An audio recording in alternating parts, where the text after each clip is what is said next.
Hey everyone, and welcome to Already Cancelled. I am Peter, that is Connor, and we are going to talk about Star Trek The Next Generation, Season 3, Episode 15. It is called Yesterday's Enterprise. So, full spoilers for the episode, as always. This is kind of a notable one, not just because it's highly rated on IMDb, which is obviously what we saw last time when we looked ahead, but also because I've heard this title before. I knew this was one that was going to be a big deal. It's kind of like how sometimes you've heard of oh god, I've forgotten the name of it now, but the the one Best of Both Worlds, that's the one at the end of the season. Okay. Right? But you hear some titles, and Yesterday's Enterprise is one that's popped up in pop culture somewhere before. I'm not sure where, but it has. So the premise of this one is that a older version of the Enterprise C, comes through some sort of wormhole, right, through time, but 22 years through time from the past. And immediately, pretty much as soon as this happens, the timeline changes and everything on the ship changes. The lighting changes, the sets change a little bit, the uniforms change a little bit, and we're in a completely new timeline. And we learn kind of what the changes are. The main one being that we're at war with the Klingons and have been for quite some time, that being the main thing. And Guinan is the only one, presumably because of her species and her unique perspective on reality, can sense that something is wrong and something's not quite right. And yeah, she doesn't know exactly what, but just it's like, no, this isn't how it's supposed to be. And that's the premise of the episode. The big notable thing as well, of course, is that because they're at war with the Klingons, there's no Worf on the ship, and someone who had originally passed away in season 1 is actually in her place on the bridge. Tasha Yar has made her triumphant return via... I guess no puddles were encountered in this timeline. Time shenanigans have given Tasha Yar a second chance at life. Or really, this episode gives her a second chance at death, and we'll talk about that. I think, honestly, large portions of this episode felt like the writers apologising to the actress. Yeah, I'm curious because the concept of the episode is so strong anyway that I'm very curious as to whether what was the genesis of the idea. Was the idea originally we have to think of a way to give Tasha a better send off, or did they have this good idea and said, hey, we can, like, wouldn't it be cool if we brought Tasha back because things have changed, and then from there they went, oh, we can give her this better send off. I'd love to know what the order of the ideas was in terms of how it came about, but. So that's the gist of the episode. We'll get into it. Cara, how did you feel about Yesterday's Enterprise? Yeah, it's pretty good, isn't it? I mean, it's up there. Do you know what this is, actually? You're going to hate me for this. But this, if you're familiar with the hit television show, Buffy the Vampire Slayer, this is The Wish. This is... I hate you. This is largely, I imagine, what The Wish was maybe even inspired by. Was this? Obviously, it's not time travel in that episode in Buffy, but... It's very much this. That the whole idea that Picard at one point has to kind of agree to maybe send these people in the Enterprise back to their death because there's a version of reality which is better than the one they're currently living in, reminded me so much of Giles in The Wish in Buffy. It was such a similar idea, this idea that there might be a better reality worth fighting for, but they have no concept of experiencing it or understanding that it exists. It's just the faintest, just one character's told them this exists and you should try and restore it because it's better and it's the way things should be. So that was a really neat parallel that just, you know, as soon as things started progressing, I'm like, oh, I'm getting Wish vibes out of this. And it was even just the way that once we change realities, like everything is darker, the lighting changes. And actually, I want to commend just the general direction on this, that even just something as simple as how characters are lit feels so different. Everything feels darker. Does, definitely. And the sets are a little bit different as well, but the lighting makes such a big difference. They just feel different the entire time because of the lighting. And on top of that, you have the sets, you have the slight tweaks to the uniforms because it's a warship now, there's no families on board. These are some of the big differences. I think one of the smartest things that the episode does is that it starts with it starts with a scene of Worf. I like the idea that obviously during the alternate timeline we're going to mainly be dealing with Tasha and dealing with like how different her life is. I love the idea of starting the episode by reminding us, hey, this is what we have because of what this timeline is. We have Worf on the Enterprise. We have him, you know, making small talk with Guinan, who's like, hey Worf, maybe you should find a woman on board. And he's like, I need a Klingon woman. All these Earth women wouldn't be able to handle me. And she's like, I thought you might be surprised. You might actually be tamed to some of them. And he laughs hysterically. It was delightful. It was quite funny. I think it's important as well. Got to remember this comes from an age where there's an expectation that maybe you're just turning on this channel, stumbling across this show for the first time. So it's important to set up just at the start some semblance of normality before you change it all. Of course, well, that was always going to happen. I don't think the episode was ever going to start with already been in there, but I think it's very notable that we start with Worf, the character who is lost because of the changes, because of everything. So there's almost this sort of side idea to it throughout the episode that it's not just about fighting to not have this war, it's from a meta level fighting to have one of our main characters back who's been taken. I think they were extremely smart to choose to do this with Worf and not Wesley. Because no one would want him back. Yeah. But maybe this timeline ain't so bad. Yeah, Wesley, who by the way has got the full uniform in the new timeline. It made me think this episode actually that Wesley's not really had any plots this season. At least not that I remember. I'm pretty sure that this season he's been around, he's been there as just the guy in the bridge just pressing the buttons for the captain or whatever. The most notable thing I think he had was when his mother was kidnapped, so there was a little bit of focusing on him because he was obviously reacting to this, but he's not really had his own subplot where he goes for his test or where he goes for this thing or that thing this season. They've dialed that back. Yeah, right at the start we had, I think, a whole thing about how, hey, we're bringing your mother back. So that was a big thing for him, I think. Yeah, but even then I would say it's more about his mother than it is about him. Yeah, I don't really want to argue that. I'm just saying he felt very included. Well, it just makes sense that whenever they do anything dramatic with his mother, that he has to kind of, it runs downhill. Like, he has to then be included as a result. Yeah. But I feel like we've not had any of his specific little subplots this season. He didn't accidentally, create a life form that almost destroyed the ship or anything like that this season. Yet. Yes, true. We got some episodes left, that's true. But I felt that. I was like, yeah, he's there. Because even in this episode, okay, they've got him in the uniform. It's almost like an Easter egg level of like inclusion. It's just kind of there, and if you weren't paying attention, you might not notice it and just focus on the episode at hand, and that's it.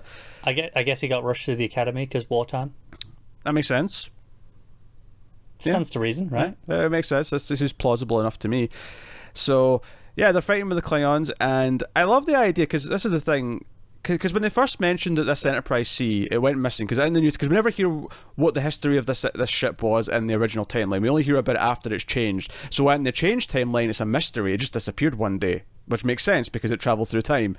And here, because when they first brought up that this was going off to defend a Klingon planet or settlement from a Romulan attack, I was like, wait, is this going to be Worf's place? And I thought, 22 years is probably a little bit, just not quite old enough for it to be Worf, depending. But they never went down that path, I guess is what I'm saying. Because I'll be honest, early on in this episode, I was expecting Worf to end up being the captain on like whatever Klingon ship showed up. Yeah, I could have seen that. I was really expecting that, but I actually liked that it didn't go for the cheap, obvious, like, oh, it's Worf's planet, this is Worf's thing. It could still be, and just not have told us. It could be, but I kind of like that, because what they set up is that, I mean, that's the thing, we never actually get to hear what actually happened. Maybe we'll hear it on a different episode later, but we never really get to hear what the outcome of this actually is. Just that whether the ship is able to fight off the Romulans, which is unlikely because there's like 4 of them, and it was like almost a certain death to send them back. That's kind of where the big drama comes from, Picard choosing to send them back. It's that even the loss might actually be what prevents the war. This idea that we're getting closer and closer to like the Klingons being part of the Federation, because I think Shooter McGavin, who we've not even mentioned he's in there yet, but Shooter McGavin from Happy Gilmore is like the lieutenant on the other ship, and he like talks about how when they with the time they came from, they were in talks for a peace treaty with the Klingons. And I love the idea that the Klingons, because an Enterprise, because a Federation ship died trying to save them, that would be the linchpin, that would be the honourable thing they would do in the eyes of the Klingon Empire. Like, I love that idea, and that, yeah, you're going to go back and die, but you're going to save billions of lives by doing so. Yeah, it's pretty interesting. And there's a great line about how, one ship here and now isn't going to change this war. It'll maybe help a tiny bit, prolong it a month, who knows, but in the grand scheme of things, they're going to lose regardless. But 22 years ago, one ship could make a pretty significant difference. Yeah. And I think it's maybe to its credit that we actually don't know if they somehow pull out a victory in the past, because we don't. Like, Because it works either way. Either they save that, because if they die and it's this honourable death in the eyes of the Klingons because they try to save them, so they respect them, or they do actually save them, and then presumably the Klingons will still see that as quite helpful and like, okay, clearly there's a friendship there, there's respect there because they came to save us and succeeded. Like, it's not like that's going to be a failure in the eyes of the Klingons if they don't die in battle. So, like, we don't actually know what the outcome of it is. I mean, if it is Worf's planet, then they had to have succeeded. At least evacuated some people before. Because I mean, Klingons. I mean, Worf's like family all die, right? Yeah. So yeah, because he's raised by humans. Yeah. Well, obviously, but I mean, like, how much of well, let's say it can still be a success and his parents still die. I mean, if the Romulans start attacking this place, they might kill X number of Klingons before the cavalry shows up and so on. It's possible, yeah. So yeah, there's ways that it could be Worf's planet, and it could be something they bring up in future episodes. But I like, in the context of this episode on its own, it's left ambiguous because it doesn't matter, like, and we don't know. The uncertainty of them going back thinking we're probably going to die, but we don't really know for sure, and us not really knowing for sure either, even at the end of the episode. But obviously we're back in the right timeline, but we don't know what the history of this is. I mean, maybe it's been mentioned as an Easter egg at some point, and we just... Yeah, I feel like the Star Trek Wiki knows the history of this. Oh, sure, yeah, we could look us up in Star Trek Wiki, but in the context of just watching the episode, it doesn't tell us, and we don't know. So I think that's a really smart device, just from a perspective of putting us in the same sort of uncertainty that the characters face who are going back in the Enterprise C, because the captain of this ship does actually die. She's willing to go back, and she agrees with Picard after Picard sort of tells her how bad the war's going, but she dies as soon as a Klingon ship shows up. She dies in the blast, and Stuart McGavin has to take over as the acting captain. And Tasha's been kind of flirting with him all episode. Quite a bit, yeah. I actually really like. There's a bit where after they come out of the meeting where, because there's a moment where she's with Stuart McGavin and they're getting drinks, and Guinan has this moment, because Guinan's explained to Picard that she feels something off when she looks at certain people, and this is the first time in the episode where she sees Tasha, and she has this weird, like, she's seen a ghost moment, and kind of just knows that she's supposed to be dead. Doesn't know the details, doesn't know how. In fact... But this is not an episode that has a lot of jokes in it necessarily, but one of the times that I did laugh a lot is when Tasha goes to her demanding information, like, what does she know, and she's like, I don't really know, and she's like, but do you know how I died? I let out a laugh. It's like so hard because it's a puddle, and then Guinan has to actually, I don't know how you died, but I do know it was a meaningless death. Yeah, it was these sorts of bits where I was feeling the writers apologising to the actors, kind of like, yeah, we treated you kind of shitty, sorry about that. Yeah, so, yeah, but she has this moment where they're in a meeting with Picard, and Picard's like explaining, and I like that Picard he's definitely harsher in this timeline because of the war, but he's still Picard at heart. He's not like completely changed, but he's still him, but he's got a bit more of an edge, you know, not ridiculously so, just a bit more of a bite to him. It's realistic though. Yeah. And he kind of explains that what Guinan's explained to him, and that they have to send everyone back even though it's a death sentence, and everyone in the room's against it. Everyone says no, this is sending them to their death, and because no, if this is not supposed to be how it is, if the timeline's already been changed, we have to do our best to try and restore it. And but through explaining this and explaining that Guinan's the one that gave him all this information, Tasha remembers that weird meeting where she was looking at her funny.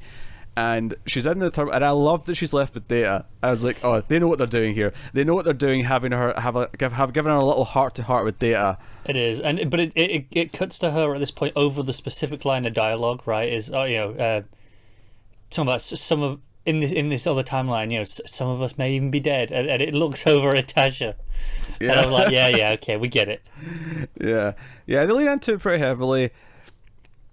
I do like that, and honestly, I'm actually kind of impressed that they came up with a way for her to sort of choose to have a better death. Like, it's just really specific. Like, she has an opportunity here to, because the Enterprise C is now understaffed because enough of them have died. She's like, sir, I want to request permission to transfer over to the other Enterprise and help them in their mission. And Picard obviously tries to argue against it, but ultimately the logic here is quite simple: is that if she's supposed to be dead anyway, and this ship is going back to sort of die heroically, then she can choose to help it and have it last long enough to put on maybe this is not the right word, but enough of a show for the Klingons, enough of like an effort for the Klingons to sort of see the honourable sort of attempt that they make, then she would rather do that. And she doesn't even know about the puddle. I mean, if she knew about the puddle, she might be willing to go even further than this. But anything to avoid the puddle. Yeah, but and Picard ultimately sort of gives her permission and accepts. And maybe if there's a complaint here, is just how quickly she kind of accepts what Guinan's told her, that she's supposed to be dead, and just kind of accepts it. Maybe that if there's a nitpick to have with the episode, maybe that's it. Yeah, I guess. In this timeline, I guess she knows Guinan well enough, or she feels like she knows Guinan well enough to trust her intuition. Yeah, that's the beautiful thing, is Guinan never appeared on the ship until season 2, so she's not actually supposed to meet Tasha. There's all this, because I love you. I don't know you. I'm not supposed to know you. I never knew you. Yeah, so that's a really fun little beat. Whereas, obviously, in this perspective, to this Tasha, of course she knows Guinan and probably knows her pretty well, as well as the rest of our core crew do. Well, it actually gives the episode its final scene, because Guinan sort of, like, after sort of realising everything's been back to normal, she sits down next to Geordi and says, "Hey, Geordi, tell me about Tasha Yar." And this is obviously out of the blue. To Geordi's just like, okay. That bitch that died in a puddle.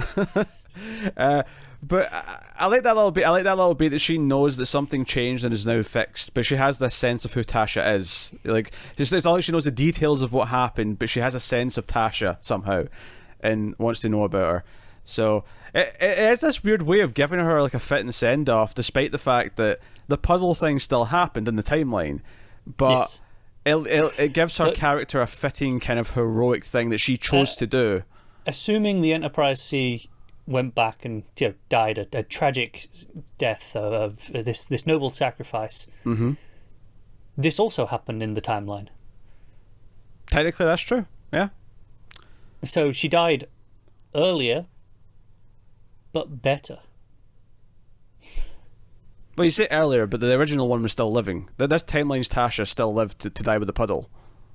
Well, yeah. Just to make that clear, because earlier sounds like she died earlier, but she didn't die earlier. No, she died as well. yes, died also. Yes. So I think as a weird kind of like, we're going to try and give her another send off. It works quite well, and if that was all the episode was, it might be a little one note, because it'd feel just kind of like this, this kind of like stitched together band-aid to try and give her this. But because the concept itself of what inspires the Klingons and what stops this war and what makes this become of all the characters is such a strong concept, and everything's so fun to explore and fascinating to kind of see how different. Riker definitely feels angrier as well. Doesn't seem to get on with Picard as well. They seem to be bickering at each other and sniping a lot more, for sure.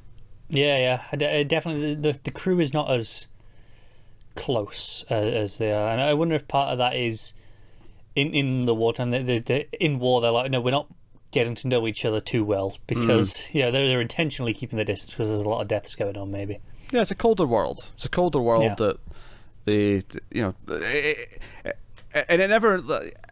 It's one thing to, like, obviously they have to give us a world that we definitely don't want to continue in. It's fascinating, but ultimately, yes, of course we want Worth back. Of course we want the happier, version of the crew back, the camaraderie that they have, because that's something that we enjoy in the show. So it has to be colder, but I think the choices of how they've done it in this episode are all really smart and play off the science fiction idea that they're using, which is cool. Yeah, it's a pretty great episode. Yeah, because I think when I read the title and even read the description, I think I assumed it was like going to be a second ship with like all the same crew on it from like a different timeline. Whereas I think this was maybe more interesting. And a little touch I loved was that the uniforms that the other Enterprise were using were all kind of similar to the original series movie uniforms, the red. Which kind of, I mean, I don't. It's not exactly right in the timeline, but that was obviously closer. The other Enterprise was closer in the timeline to those movies. Oh sure, yeah. Well, so it feels natural. It tells us that these uniforms they're wearing are relatively new before the start of season 1. Yeah, sure. Because given the age of Bones in the pilot, I mean, the last movie, you know, the Undiscovered Country had to have been like 50, 60 years ago, I think. Something like that.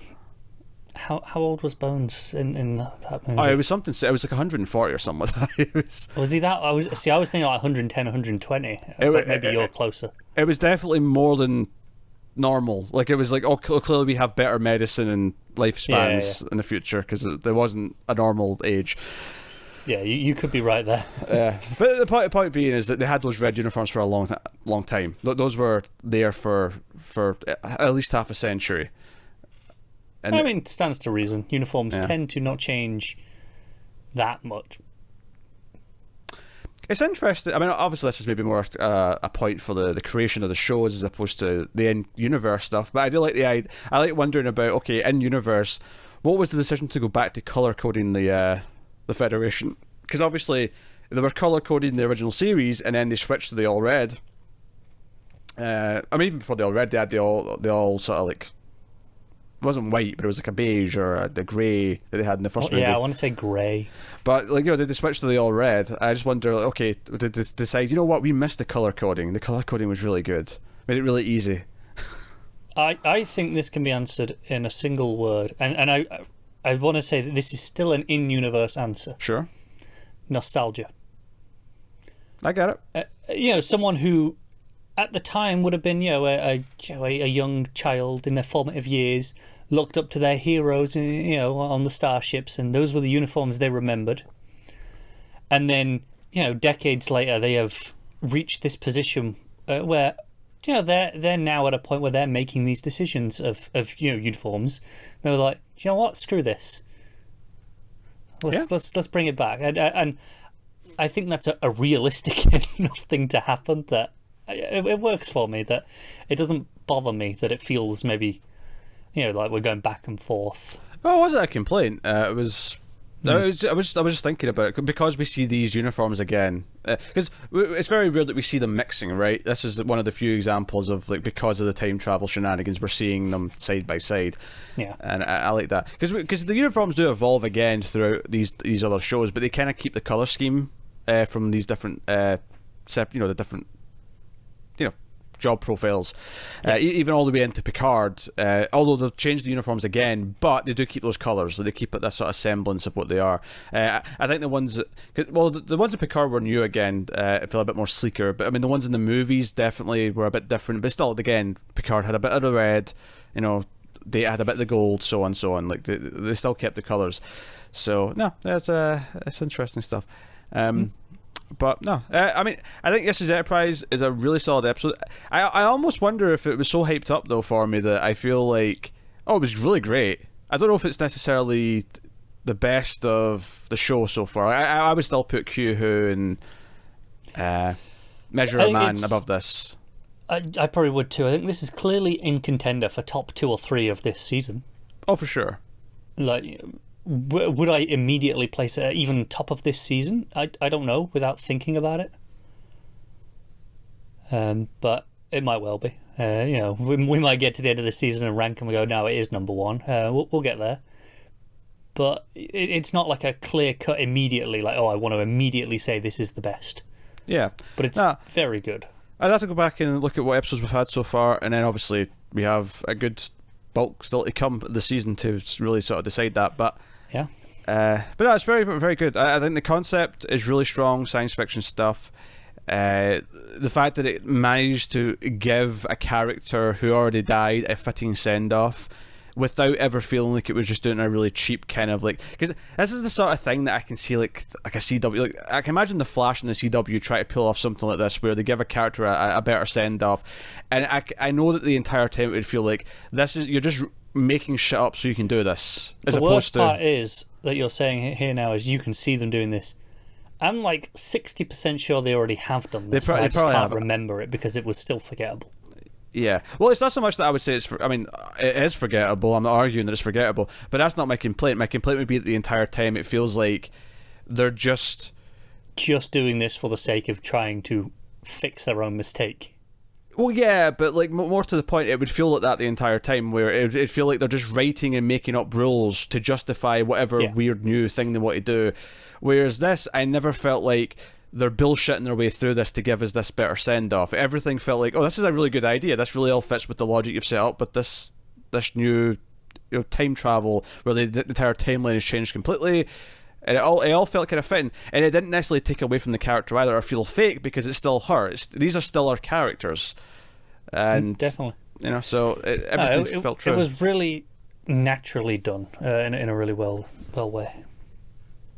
Yeah, because obviously it does that thing at the start of the episode where it, Picard turns around and Worf's become Tasha, and that's just kind of and it's almost like, I don't want to say a joke, but it is almost like a little comic payoff moment, really. With Tasha's back, it's that shock. It's not until halfway through the episode or so where it starts to really hone in on her a bit more and give her a bit more scenes and give her more time and actually start to get the sense of it. No, this is about her having her moment as opposed to anything else.